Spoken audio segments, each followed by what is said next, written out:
Make sure the mic is working. All right, I'm gonna test. Testing. Testes. Test. These nuts. Oh, we gotta do our intro. Are we good? Okay, hold up.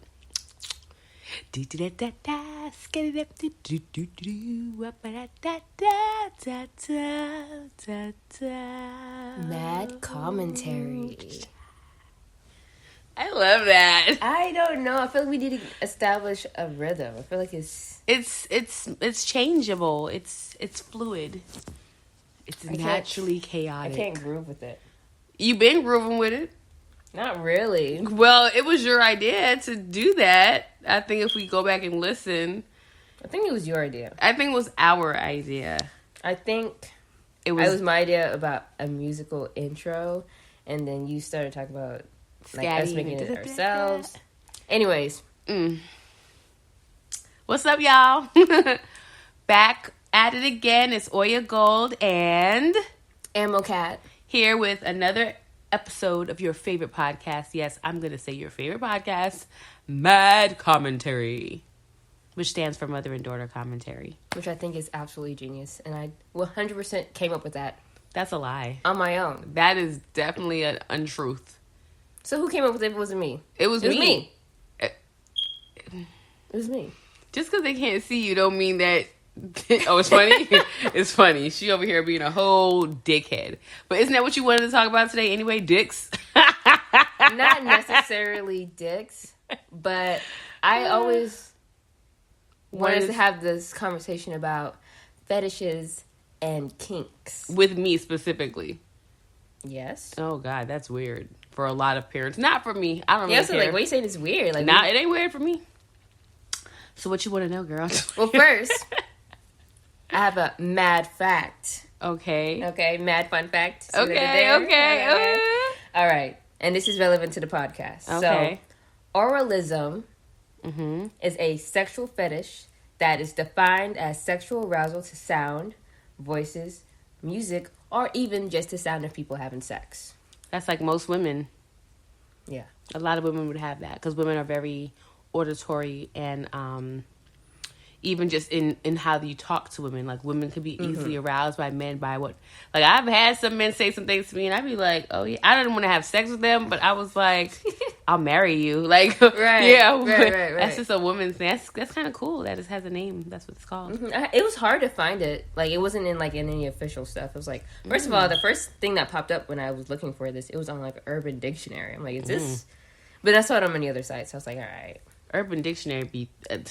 after I learned what Superman that hoe meant in the Urban Dictionary, to this day, I am flabbergasted. It's crazy. That's not the craziest it gets, though. Oh, that's pretty tame. I don't think Superman and that hoe is tame at all. Can you refresh my memory? You don't remember what that was? Isn't that when you nut on their back and you put the sheets on the back? It sticks to the nut. And then... Yeah, and then they have a cape on. Which is my thing is, how much nut do you have to get on this girl's back? How passed out do she have to be to let you do that? And then how hard do she got to sleep? I mean, if someone's nutting on your back, ain't you going to get up and want to wash that off? Well, I mean, if it's an activity they're doing together, we're like, literally, Superman. So, I mean, she has to lay on her stomach, let you nut on her back. She don't have to be on her stomach. How else is it going to get on her back? Back shots. He's hitting it from the back, and he pull it out, and he's like, squirt, squirt. Okay, but then it has to dry. He has to put the sheet. So he has to place this sheet on top of this nut. And what if it's not a lot of nut? Like, it's too much going on. I don't like it. Well, I thought, to go back to oralism, I thought that'd be interesting because it's like, what if there's people who have oralism and they like listening to podcasts and they get off to listen to stuff on podcasts? You made that sound just for them? Yes. That's weird. Yes. But anyways. But I thought the most interesting part of this kink was music. Oh. Like, I get sounds, like maybe like wet sounds or something like that, or if you like whatever. Macaroni and cheese sounds? Yeah, something like that. Voices are the sound of sex, but like music? I thought that was pretty interesting. Well, that's, for me, everyone, when they play that music, it has that 808, that bass in there. That's a very sensual, sexual, inducing. I get sensual, but I don't I guess I can't relate to the being sexually aroused by music. Well, some people can get. I know there's certain songs that would do that for me. Yeah. Like when I hear Partition by Beyonce, I get a little like, I feel like touching myself. Like I get a little different. I can't think of a single song where I can think of a few songs that make me feel like touching myself. No. And not because I'm thinking about the person or the artist or even anyone. Like I want to touch myself. Like I am aroused. Yeah, now. music. There's no music I've ever listened to that's done that for me. Oh, okay. I don't know if it's really like. I don't really get sexually aroused from watching music videos either. Like, yes, these people be very attractive to me, but yeah, I don't. Music videos is like watching a play. It's nothing. Around now, some movies I watch, I might love that man or that woman character, but then again, it's not even about the actor; it's like the character. That's how I felt about Dr. Manhattan from. Oh, he's so sexy. The character or the actor? The character. Which one do you like? Do you like white Dr. Manhattan from Watchmen? Yuck.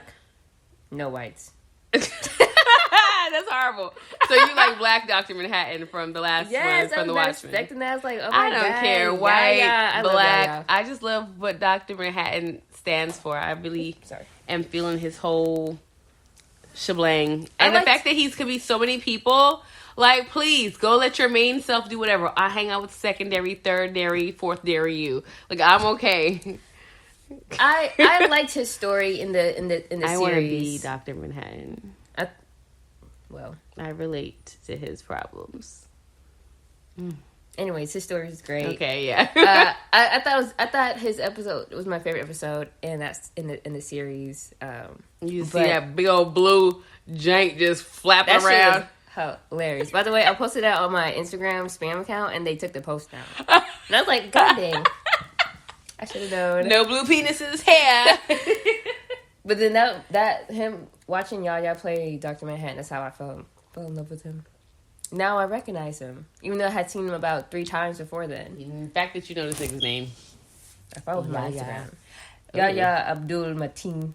I had enough of him in Black Mirror? Yeah, Black Mirror with the pandas. He's like, I tried to fuck a panda. Oh, yeah. I was like, whoa. He was going through something.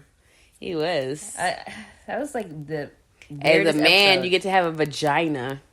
He experienced, and let your best friend have sex with you. He got to experience sex as a woman, and he just couldn't get enough. He was like, "This is what women go through." But then he was like, "But it wasn't the same with anyone but the best friend." So because he loved his friend, connection. Yeah. So he was a whole bitch for a little. So while. Is that gay to you?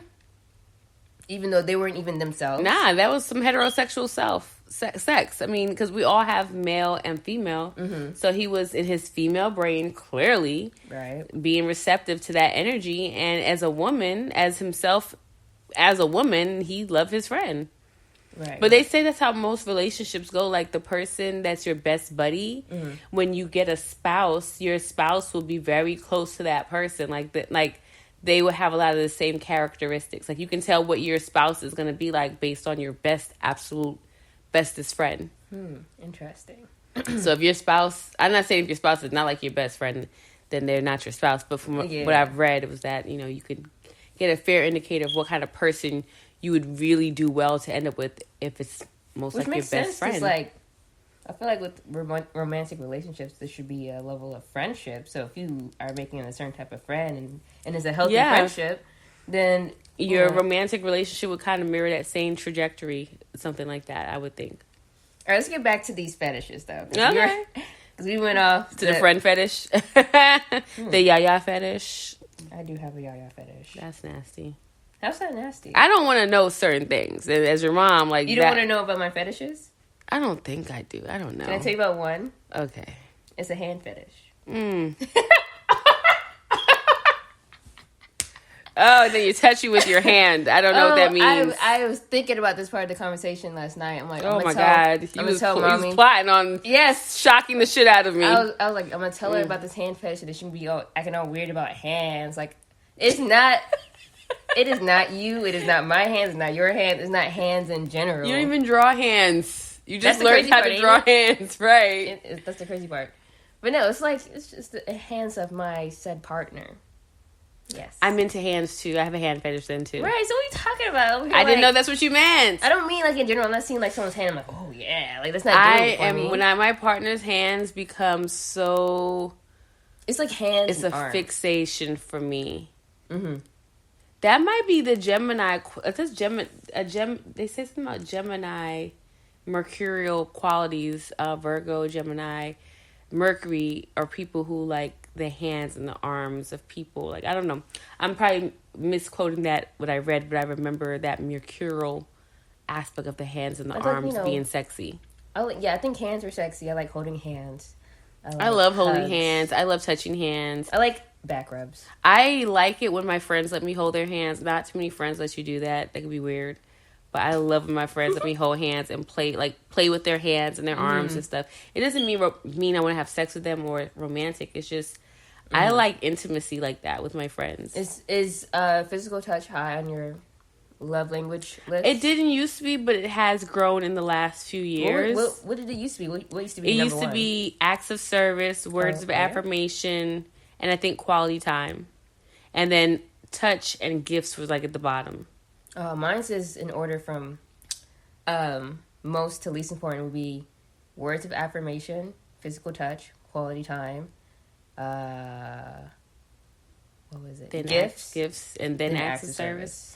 Yeah, now mine. You don't have to do anything for me. Yeah, mine's is now more acts of service, physical touch, words of affirmation, and I think quality time and words of affirmation. And I had scored all the same on all of them, so nothing was. Yeah, but I know now, since I've been healing a lot of my, abandonment traumas and relationship traumas and stuff like that from the past and making peace with a lot of this stuff, I want to be touched. Mm-hmm. That's why, today was that kind of day because I got touched this morning, girl. I do. Did you hear us? No. Oh, I always wonder about that. I always wonder if my children hear me having sex. Like, I don't know why. And I told you, I've only heard it once when we had the house with the pool. Oh, wow. And you guys' room was literally like right there. It's true. So I opened the door and I was like, oh. They're doing something. And that's when I was married. That was a long time ago. Wow. Whew. I remember that. I don't remember what it sounds like, thank God. You don't remember the sound. The sound is that stuff. I just remember being like, oh, this is happening. Yeah, well, I saw you make out with someone once. Who? Lex. Really? You saw you make out with Lex? I came out the room, y'all was making out on the couch, and I was like, this is disgusting. Like, I'm actually disgusted. Like, that was the first time I've ever been like, ew.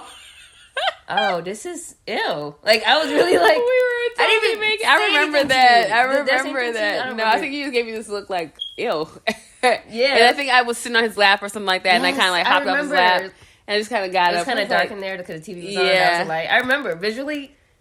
I remember. Yeah. It was fun. That was fun. Good times. It was a good time. Not a good time at all.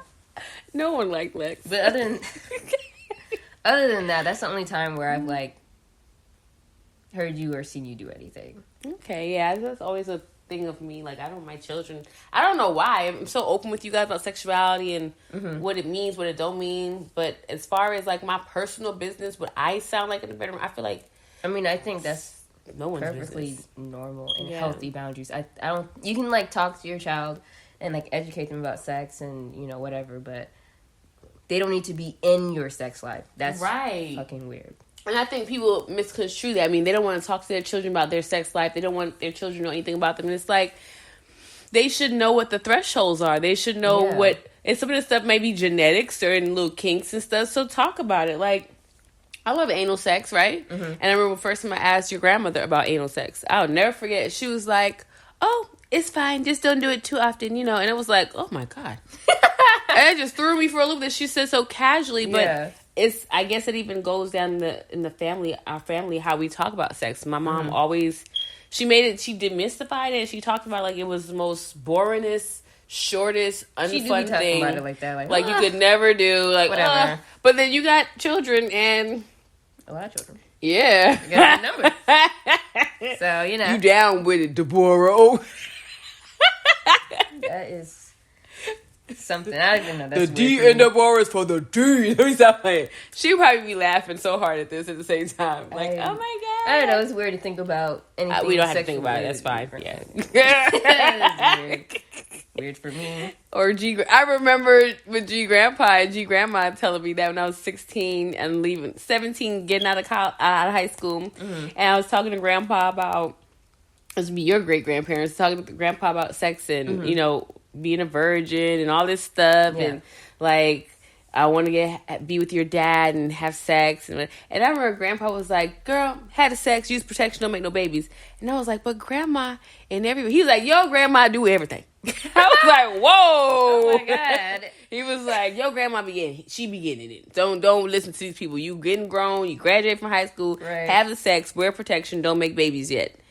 By then we didn't realize that by then no one knew I was already pregnant with you because I was already having the sex with Tariq, but we were not using the protection. Obviously. Yeah, it was crazy. Crazy times because I didn't even know I was pregnant at the time. That's Miami. I was in Miami, Florida. That's when I got black, girl. That tan. I'm so jealous of y'all's tan. That tan that you get in Miami, Florida, it's like your shirt is black, girl. My hair waved up. Woo! Okay. That was sexual for me. Like, I felt I was feeling myself, the memory of myself, fine and tight and young and well, okay, black. Going back to sex education, okay. I saw a post somewhere where people were like, you know, it's important to teach, you know, young kids, even if they're in elementary school, about sex, right? And like sex education. And I think it's true to a certain point, meaning like there should be an awareness of private parts, boundaries on private parts, safe touch, bad touch, no touch, tell, any type of touch, tell, even if it's someone your age and you guys, it was consensual, even I don't know how you make sense of that word to children because I think children wouldn't even have a concept of someone touching them without their consent. Like, as imagine a child and someone's like, well, if someone touches you without your permission, that child would probably be confused. Like, how could someone touch me without my permission? Like, this is my body. So I think that there should be a certain amount of awareness so that our children can be responsible and that's what the post was about. As much as possible for their own. Because the sexual and the sensual self, no one can control when that comes alive. Yeah. So if you empower your child with information, if it comes alive in them, they don't have to like feel bad about something happening that is normal. Yeah. Like arousal is normal. You wanting to touch someone, but let your mom know you wanna touch little Susan at the park, even though y'all the same age, or that it feels good when you sit in Uncle John's lap. So you should tell someone that. I think that by talking about sexuality and talking about sexual education with your children in a clear and like non-evasive kind of way would help them feel comfortable to tell you that. Like it feels good to sit in Uncle John's lap. Yeah. And then you could be like, okay, well, honey, that's not really appropriate. You could get Uncle John in trouble if someone was to witness that, and they love Uncle John. They don't want to get Uncle John. And then that's how you handle that situation? That's how I would handle that situation. I'm like, I understand that feels good. Tell me what feels good about it. Probe them a little bit and see what they're actually saying. If it's the warmth and the love of being in Uncle John's lap, or are they literally feeling Uncle John's penis, and is Uncle John being aroused? Meaning, is he reacting to this child? There's a bunch of different questions going to be asked in that scenario to figure out exactly what's happening. And the child be addressed that, you know, I know that feels good, but has this ever happened before? Does Uncle John put you in his lap? Or well, that's what the post was about. Was you just got to talk to them. So they know to some degree what is going on. Because just because they're kids and they don't know doesn't mean the rest of the world doesn't know either. Exactly. And there's some children that do know. And they don't know, but they don't know what they know. They don't know what, they don't have the language for it. They don't have an understanding. Because I remember the first time I saw the Michael Jackson video, The Way You Make Me Feel, and he started humping the ground. That is definitively when my sexual self came alive. And I was about 6 years old. And I was just like, I didn't know what I was watching, but I remember feeling aroused. Yeah. What arousal feels like. I felt that at that moment, watching Michael Jackson hump the floor. And I developed a serious crush on Michael Jackson. After that, like, Michael's my boy. To this day, he's like my Michael Elvis. Michael is everyone's boyfriend. Oh, my God. Michael humping the ground at 6 years old, that did it for me. I was like... But someone in the comments of that post was like, oh, we shouldn't tell kids about sex at all. That person should die. Because that's the person that when little kids getting raped and shit, they're like, well... what is the rebuttal? But they said, don't teach children about sexuality, not sexuality, sex, because... that's going to promote pedophiles and pedophilia. As a pedophilia conversation needs to happen on a whole nother... Like, that's too... You can't put, like... the pedophile conversation for me is multifold and multifaceted because there's the aspect of dealing with it as a health issue, meaning someone who might have their growth stunted at a certain time and feeling like they're a child, a sensual child or a sexual child versus being an adult.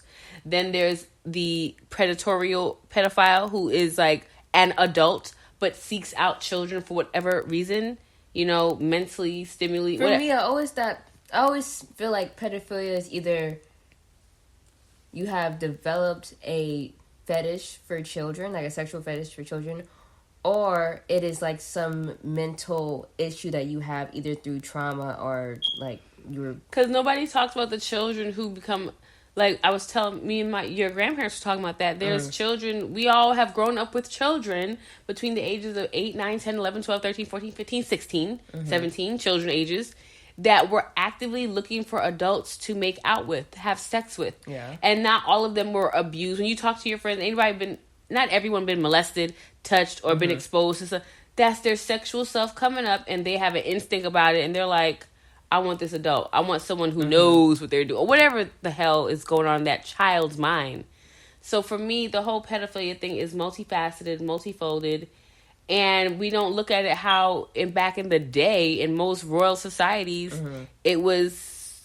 I know. Yeah, so there's so many facets to that. That's the word I want to use. There's so many facets to what we think we know about pedophilia, what we do know about pedophilia, and then there's the moral code of ethics that goes with it. Yeah. But those moral code of ethics don't really fly when you're in another country, when you're talking about history. That's also a difficult conversation because, like, when I'll see people talk about, oh, that's gross that you're doing this with this minor. But then someone be like, okay, but if I go in Japan, I can be in a relationship with a 12-year-old. Correct. And it's okay. And we support Japanese products, foods, things like that. We're not saying, oh, that's a country full of pedophiles. Well, we're not supporting that. Well, they don't. We're not supporting anything out of Japan because everyone, or Africa, where you can have a child bride or a child husband. Well, that's also because minors are sexualized in the U.S. too. So it's kind of like. I wouldn't say it's a slippery slope, but in a way, it kind of is. It's a slippery slope because what happens then, the whole world has to change their idea of what they think children are. Yeah. We've been sold what children are, and then we watch other people do opposite things with children based on what we've been taught that children are. But when you go back in history or when you look at certain types of cultures, that is not how they see children. Mm-hmm. So the Western view of children is something that has been fed to us and taught to us, but the rest of the world don't necessarily subscribe to those beliefs and those principles. Yeah, and it's not whether to say who's right or wrong. It's just one of those it is what it is type things. Yeah, I saw when I was going through the fetish thing. I saw some for minors. I saw some for like certain age groups. Like there was one just for like pedophilia was like wow, like minors, but then there's some for like certain age groups. I saw that. I think like, pedophilia there was like 10 to 15 is one, and then I saw that too. I don't know, like herbophilia, some shit like that. I was like, it's like the one for babies. It's the one for like toddlers. It's the one for like it was like pre-pubescent. But then it makes sense because there's literally a fetish for every. I don't understand the people who got a fetish for a baby, but that's not my business. Well, yeah, people got fetish for like literally eating shit. That ain't. Two Girls, One Cup comes to mind, but... Never watched that, never gonna watch that, never gonna watch a scat video.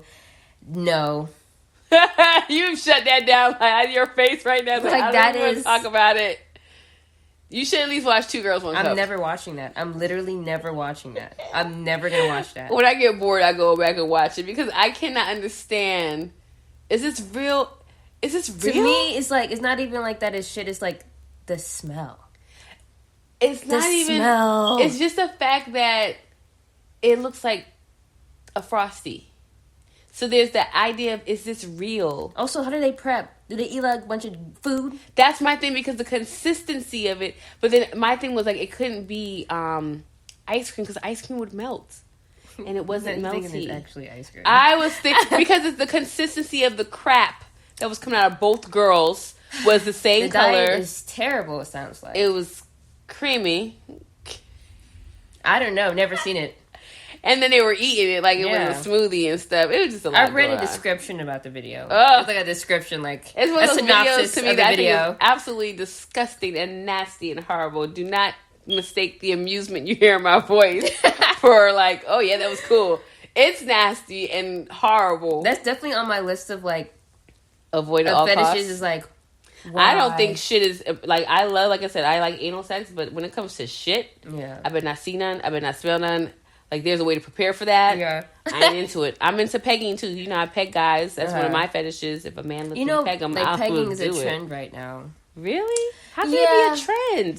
So men are just letting women do that? But it's not. When I say trend, I mean it's like people just acting like they about that life. Like, oh yeah, I want to peg a man, and men be like, yeah, peg me, but like nobody pegging nobody. Nobody doing shit. Y'all not doing shit, and it makes me so mad. I don't like that. That's like a trend. The trend right now is femboys, which is like men dressed like in feminine clothing, like in skirts and dresses and stuff. But being still masculine. Yeah, and to be honest, you can tell like people who like guys who really do like dressing feminine because they can dress and they look good. It looks good, even though it's a skirt. It looks masculine as fuck. They like the outfits we put together. The men or the boys, because it's mostly boys who are like, oh, I'm a femboy, and they be wearing this ugly ass skirt that's too big.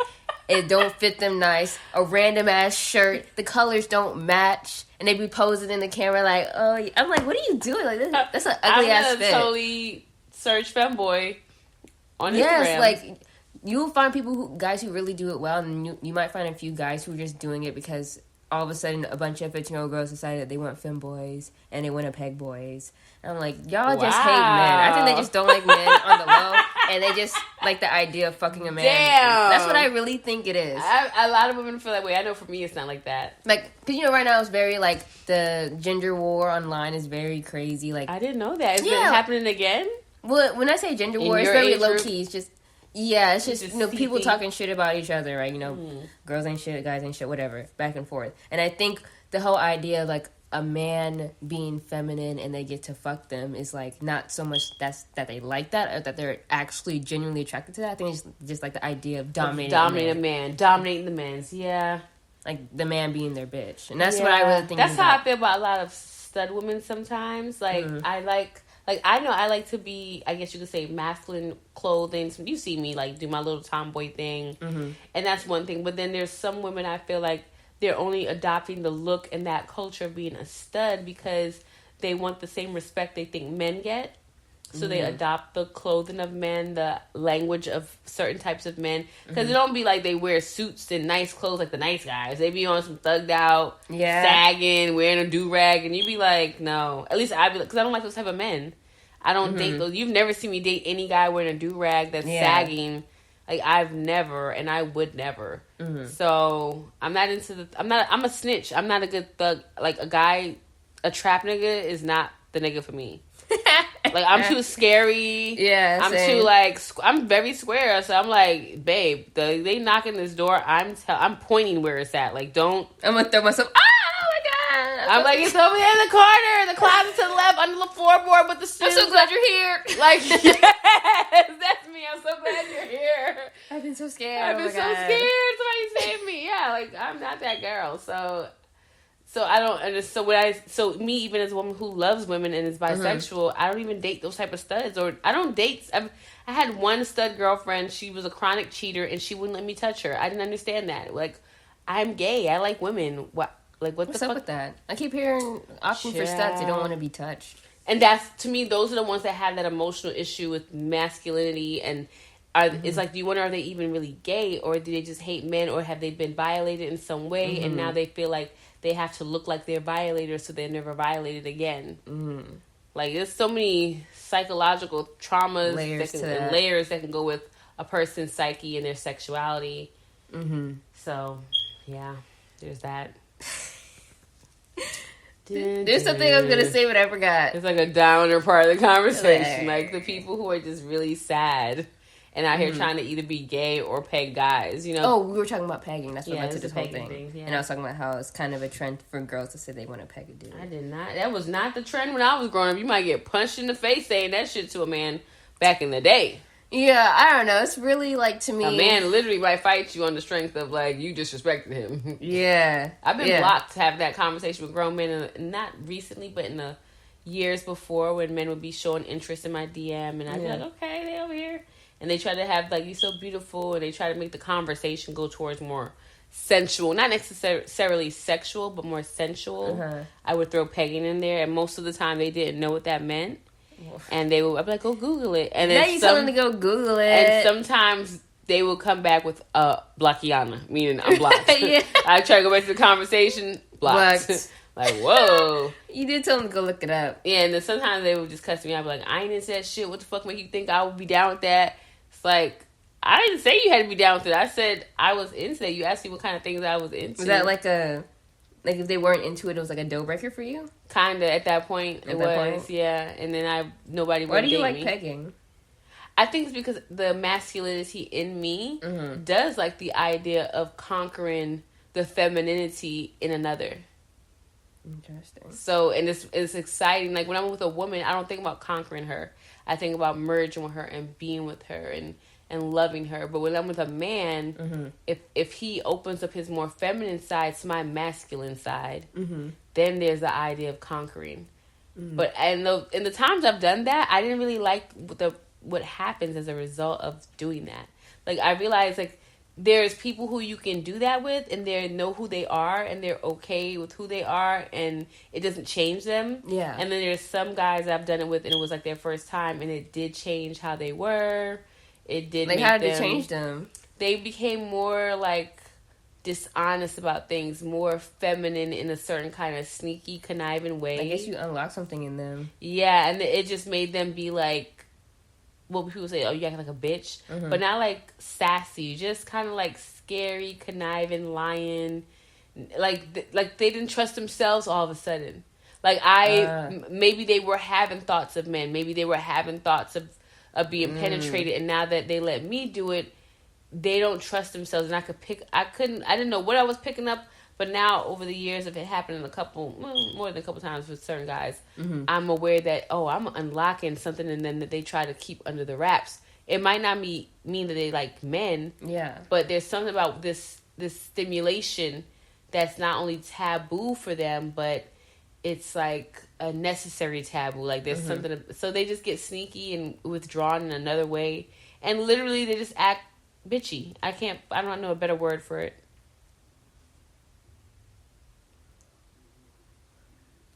What does that sound? Your sister watching TV or something. That scared the shit out of me. Especially talking about pegging. That scared me, bro. I'm still a little I don't know if you guys up. can hear that, but it was like this guy was like... Anyways. I don't think I could ever peg. Yeah, it's someone. okay. I'm in a different place now. When I was younger, I mean, I was licking booty holes and pegging booty holes, apparently. Now that I'm almost 40, I be like, what's that right there? Why that hair look like that? It's I'm way more discriminate. When I was younger, it's like, ooh, I have a mouth. Sexual parts. Let's put that on there. Yeah. Like, but now, and I've never had an STD. I've never been infected with anything or infected anyone else. And I think that gave me a certain type of, like, clout with it, with my sexuality when I was younger. Like, yeah, especially being mostly into girls at the time. Yeah. I felt invincible. But now, at almost 40, it hit different not ever having an STD. It's like, I don't ever want one. Right. And so now, licking someone's booty hole just does not, I don't care, male or female, I really don't not taking that risk, ever. Nope. And the last time I did that, I really liked the guy, and then he kind of like rejected me. And I was like, I put my whole tongue in your ass, and you still not gonna choose me, and you seem to like it? Kind of fucked me up. That's that was crazy. Years ago, and I just was like, I'm never doing that again. They don't deserve it. But now, that was like years ago, but now I'm like, your asshole, my mouth, nah, I'm good. That's not necessary for good sex. We grow. We change.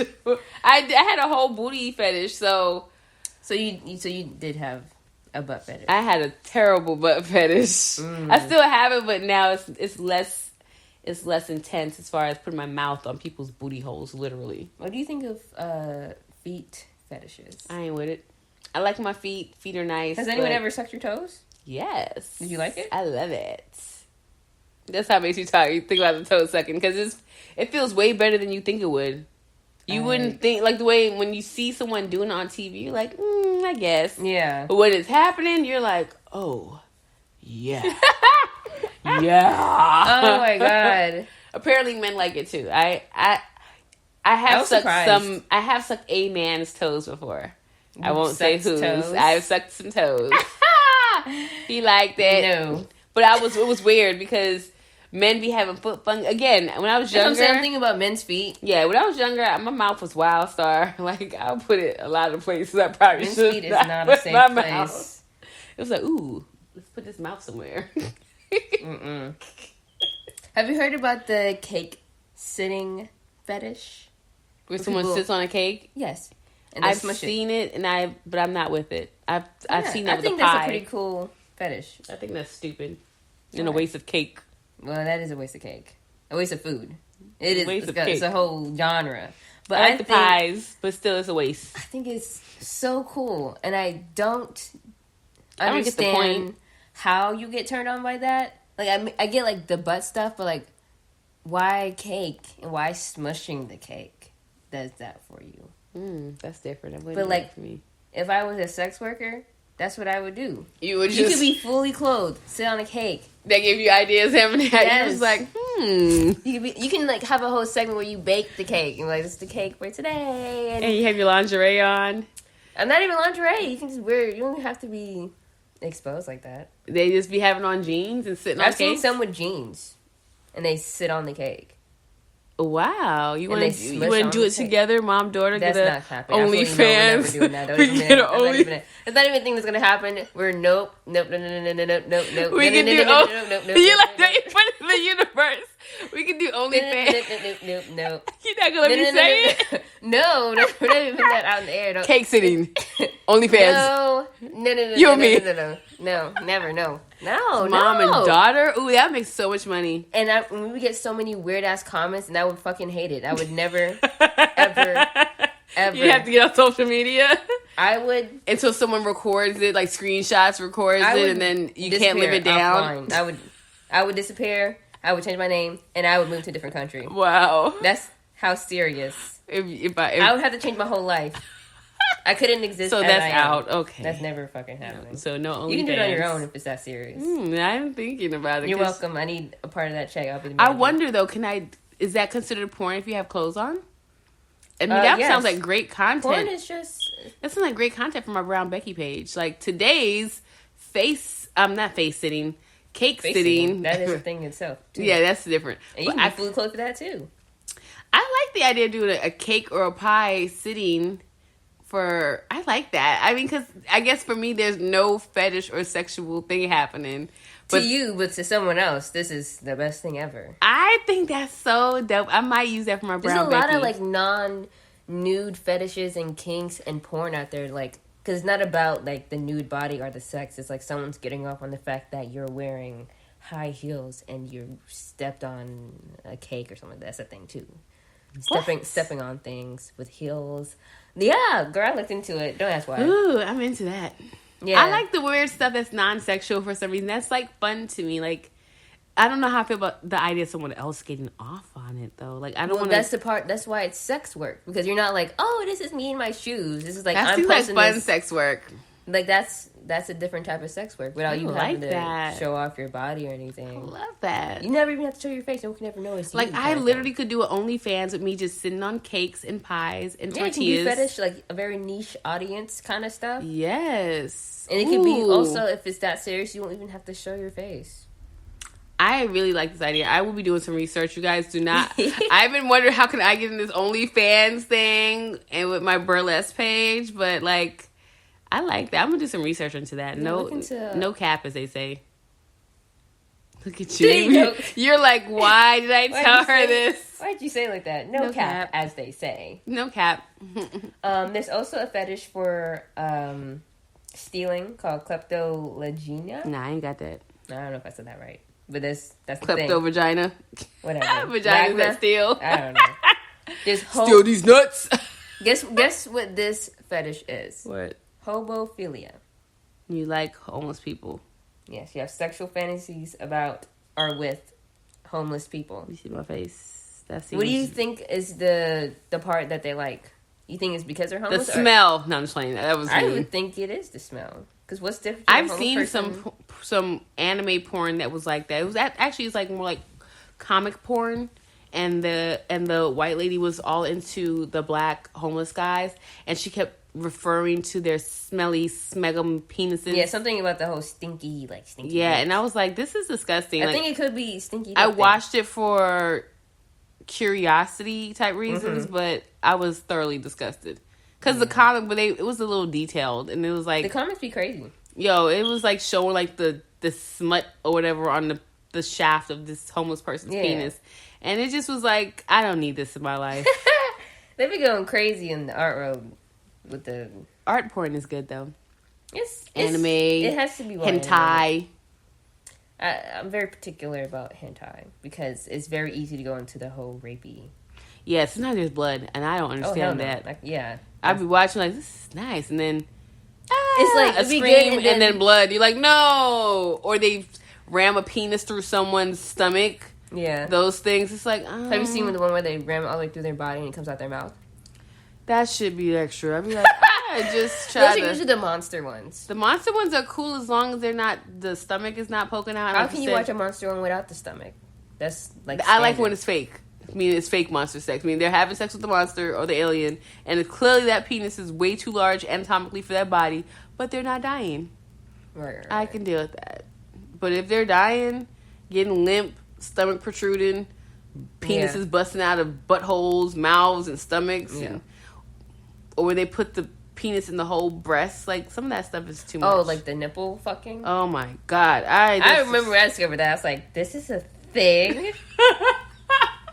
How? The fuck? I think what I'm feeling right now is I'm wondering what other parents are going to think when they listen. You're 21. So you guys, my daughter is 21. I'm not having this conversation with a minor. I just want other parents to be able to talk to their children about sexuality like this. I think it's very important. Mm-hmm. I think it's healthy. I think that it helps you understand your children better. So then when your child brings someone home that they're thinking about having sex with or anything like that, you know your child in a way where you're like, oh, well, they like homeless people. That's why this guy looks a little hobo-ish. Uh-huh. Like, you can... If your children trust you, you'll know what they're into. Like, I know my daughter is into smart people. I know she's into people that, like, love computers or also on computers. You know, like, I watch how she can be, and so when I... What else is my type? Thin. She likes thin guys. She likes girls, too, but not in a sexual way. She likes girls in a way like, oh, I like girls, but I don't ever want to put my mouth on one. Ever. Yeah, sometimes I get confused. I'll be like, wow, this, like, it's like... You're aroused by them, but you're not going to have sex with them. I'm not even aroused, though. It's so weird, because it's like, if this is arousal, I'm, like, right here. Meaning you're somewhat... Like, I'm not sexually... It's a turn on, like, a high energy, but not a sexual turn on. Yeah, like, I want to hold your hand, maybe.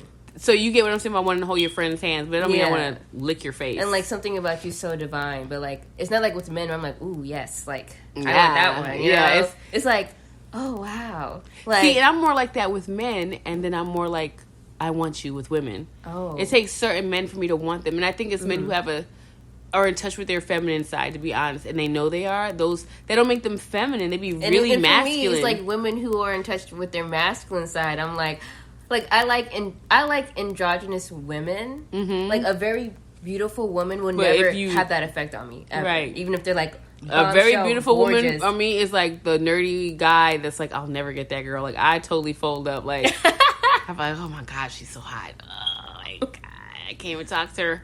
I can't even look at her face.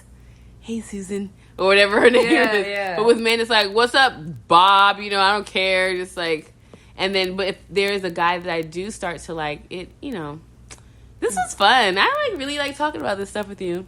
Honestly, as usual. I feel like in another episode we should talk about sexuality because there's some things I've been thinking about lately. Oh God. In regards to myself that we kind of tapped into just at the end here, but it has something to do with, I keep forgetting their name. Elliot Page, with them recently coming out as transgender. Oh, goodness. And it was so crazy because they're like, you know, he's transgender now, you know, I have to learn, I have to work on my sensitivity towards my transgender family and friends. Because I can be a little bit, you know how I can be. Like, yeah. And it would probably make them feel bad, but it's not like I'm trying to make them feel bad. It's just, I have some certain political views and certain. Mm-hmm. I don't even like to use the word political, but I just have certain views that make me wonder, like, where is this really going, though? Yeah. You know, it is hard to talk about it because I don't want to hurt anyone's feelings, Yeah. and I don't want to seem like I'm not, because I identify as a furry person as well as a non-gender, non-binary, whatever it is, person at times. Mm-hmm. But I know what that means for me.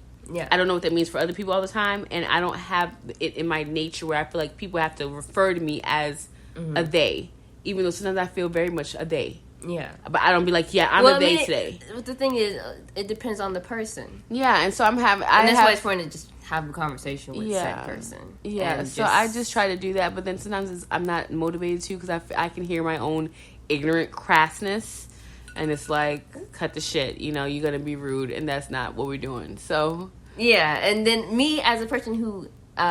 is very compassionate... I guess, if you say so. You are. Saying so. I guess so. Because you check me about it. I'd be like, da-da-da. You'd be like, they. I'd be like, psh, whatever. Yeah, You'd be like, they. Because to me, I used to be like, I'm never going to refer to someone, not with transgender people, but like, I'm never going to refer to someone with neo-pronouns, which is like zero them. I was like, that's fucking stupid. I used to be that kind of person. Yeah. Then I got older, I'm like, who fucking cares? Like, I'm really at that point, like, it does not take away from my existence at all whatsoever. This does not lessen my quality of life. If you want to be zero zim, you're zero zim. Correct me if I mess up. If I don't know and I keep messing up, I'll just say your name. That's not hard to do. And I feel like I love that. Let's just say your name. That's not hard to do. Yeah, like if you keep struggling with saying she or her or him and you keep going back and forth, just say their name. Now, I think that's an easy solution. That is a very easy solution. Or if you're like very much, I'm not going to refer to them if they're not, that biological Call them gender. by their name. Just call them by their name and don't make a big fuss about it. Like, your life is not going to be over. I wouldn't mind talking about sexuality again because I think that is a multifaceted conversation. And people have an idea that it's set in stone. It's a certain way based on Western philosophy and religious philosophies. And yeah, it's something worth talking about. Yeah, and with myself, well, actually, we're gonna get into this. How about tomorrow? I don't know. We'll see how it goes. Okay. But like, we can kind of continue this tomorrow if you like. We could. Or with the next one before. I might be open to that. We could. Sexuality is always one of those conversations to me. It's like a little bit not draining, but it's like there's no right or wrong. And well, I mostly want to talk about mine, but okay, there's no right or wrong. And I guess I don't like the idea of people getting their panties in a bunch over something that's so like. I remember being around a bunch of women one time. We were talking about sex and polyamory, and I came out really like, oh yeah, I'm on poly. And this woman kind of went off. She's like, that's why people be cheating and being nasty, and real women can't have. And I was looking at her like, I just said I was poly. Yeah, she got some undealt with what issues. What the is going on? She probably got cheated on, and the man probably told her that he was poly or something like that. I don't know what was going on. I just know that shit was whack, and I didn't appreciate it. And it made me a little bit different talking about sexuality around people who are either too religious or they never. Just don't know. Yeah, people just don't know, and they just say whatever. They say dumb shit. Yeah, I ain't with it. Well, I think that was a nice little talk about a little bit of fetish here, a little bit sex education here, yada yada yada. I love these conversations with you, and you guys. This was her idea. So just in case people are like, oh, Stacey just makes her, Oya Stacey go however you know me, just like talking about weird shit. No, man, the child likes talking about weird shit too, apparently. So, well, I am the daughter, and she's an adult. She's 21. So, and I enjoy talking with her. So this is fun. This is very fun. I'm excited for the next one. Me too. You guys, thank you for tuning into Mad Commentary. Again, I'm Oya Gold of Gold Energy Management, and my co-host is Aminat of Ammo Cat. Yay! You guys can find us on Instagram, me at Oya Gold, and me on Instagram as well at Ammo_cat with 2 A's. So that's AMO_CAAT. Yes. And I am at Oya Gold, OYAGOLD. You guys, we'll see you at the next episode. Be sure to save these and download it and share it with your friends. And this might be a good one to listen to with your children that are of age or are sexually active, and get their views and talk to them. This is a great family discussion piece as far as sexuality is concerned, for real, if you have children of age or that are curious about sexuality and you need an icebreaker. Yeah. All right, you guys, have a good one. Talk to you later. All right, bye. Mad commentary. Da, da, da, da, da. Okay, that's not. All right. I didn't know we were doing that. Later, guys.